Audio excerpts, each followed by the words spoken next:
masih bersama saya Yasir Nene Ahmad di Kalam Hati. Insya Allah sampai ke hati. Tadi sudah dijelaskan oleh Kang Rashid seperti apa ya, bagaimana Islam melihat panjat sosial ini di era modern ya. Nah, tapi yang tadi buat kita penasaran, teman hati juga sini juga pasti bingung nih, bagaimana membedakan antara niat yang benar sama niat yang, aduh kayaknya ini niat saya melenceng nih karena ria. Nah, sebelumnya nih saya ajak teman hati yang ada di rumah maupun yang ada di studio, kita lihat dulu satu buah artikel berikut ini.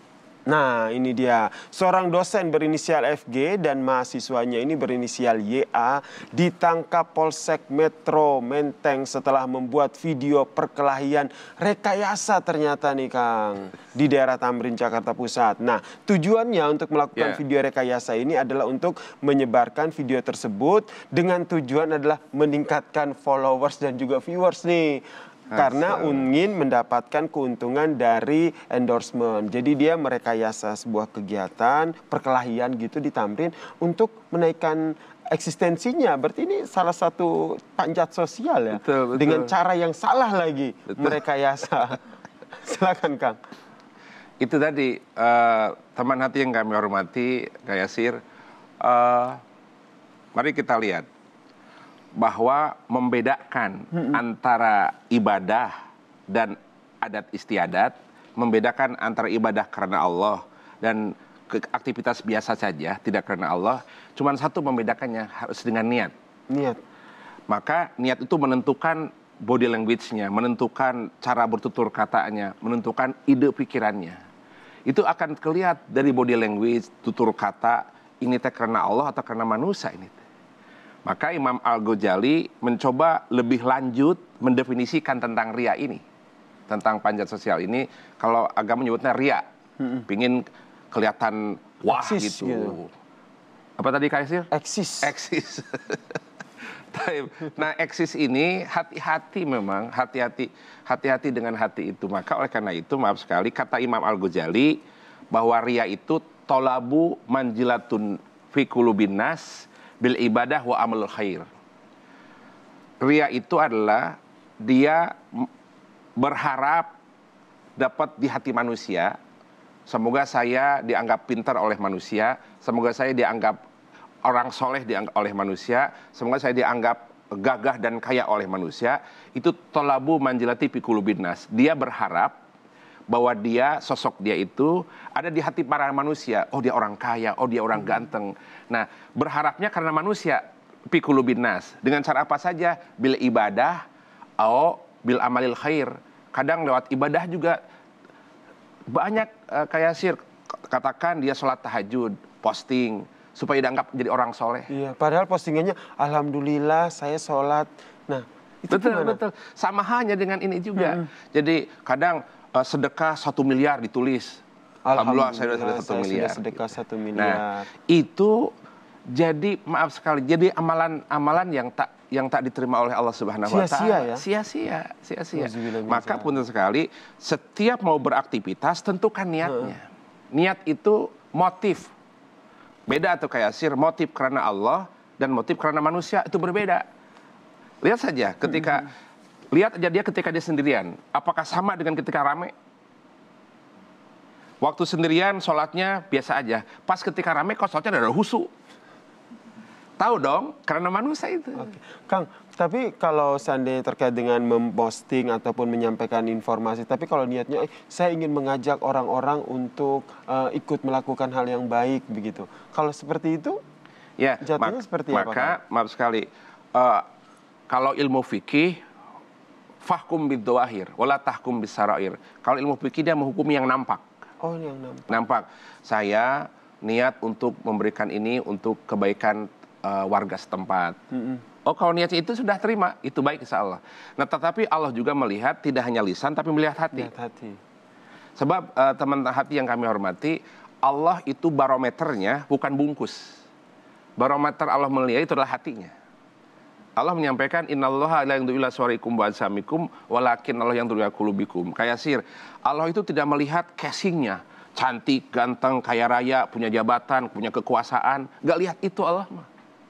Tapi yang Allah lihat adalah sisi dalamnya, sisi hatinya.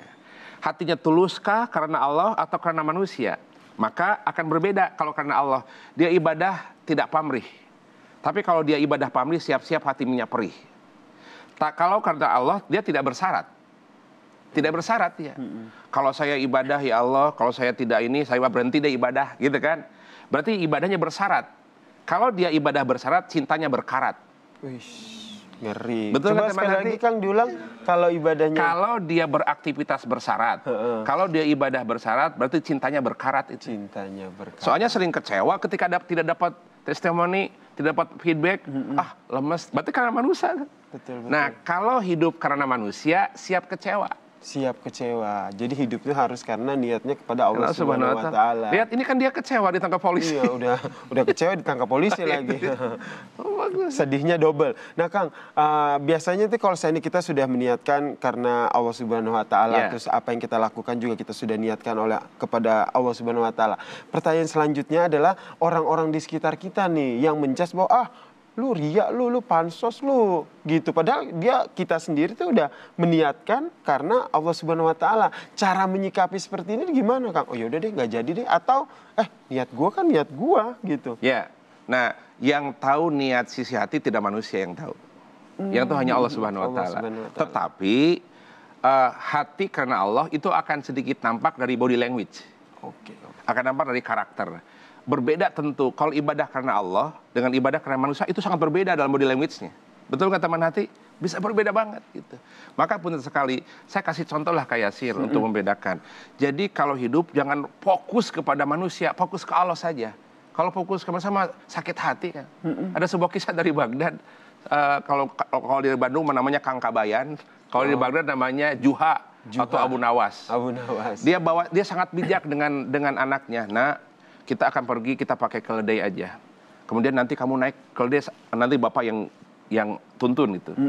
Dia lewat sebuah kampung, itu siapa si Abu Nawas itu dengan anaknya. Kita lewat kampung, kata orang kampung, anak gak tahu diri, bapaknya yang nuntun. Ini kalau dengar tidak punya sikap gini, anak tidak tahu diri, kok bapaknya yang nuntun, harusnya anak yang nuntun, bapak naik, kata kampung sebelah. Akhirnya dengar kalimat itu, dia ganti, udah nak, papa yang naik, kamu yang tuntun. Datanglah kampung sebelah, bapak nggak tahu diri, anak disuruh nuntun, gitu kan? Tidak punya sikap. Akhirnya ke kampung sebelah, udah nak, jangan naikin deh, biar kita yang dua nuntun, gitu kan? Kedua, boloon katanya, tidak tahu apa, tidak ngerti. Itu kalian jangan dibiarkan tuh naikin itu. Kata dia, serba salah. Pas ke sebelah dinaikin dua-duanya, bapaknya naik, anaknya naik. Kata tetangga sebelah, nggak kasihan tuh, tidak peri kebinetangan katanya. Dua-duanya naik di atas naikin lagi. keledai. Allahu Akbar. Tidak punya sikap begitu, akhirnya digendong ke atas. Dua-duanya. Maka jangan sesuai kata manusia lah. Ambil sikap bahwa saya karena Allah Subhanahu wa Ta'ala. Lihat tadi, karena manusia jadi begitu tuh. Orang yang tidak punya sikap. Udah, bahwa kita ibadah karena Allah. Wa ma khalaqtul jinna wa insa illa liya'budun. Kami hadir di muka bumi berkarya karena Allah. Maka wilayah kita, Kak Yasir, tugas kita adalah berdoa. Tugas kita adalah ibadah, wilayah kita adalah ikhtiar. Wilayah Allah mengabulkan doa, wilayah Allah memberikan pahala, wilayah Allah memberikan rezeki. Jangan loncat ranah. Wilayah kita mah ini, doa, ikhtiar, beribadah. Wilayah Allah mengabulkan ibadah, memberikan pahala, dan memberikan rezeki. Masya Allah. Doa, ikhtiar, ibadah. Ini tugas kita ya. Tugas Jangan kita. melompat ke Kerana Allah. Udah fokus di Biarkanlah situ. Allah dengan skenario yang terbaiknya untuk kita fokus dengan ibadah kita ya.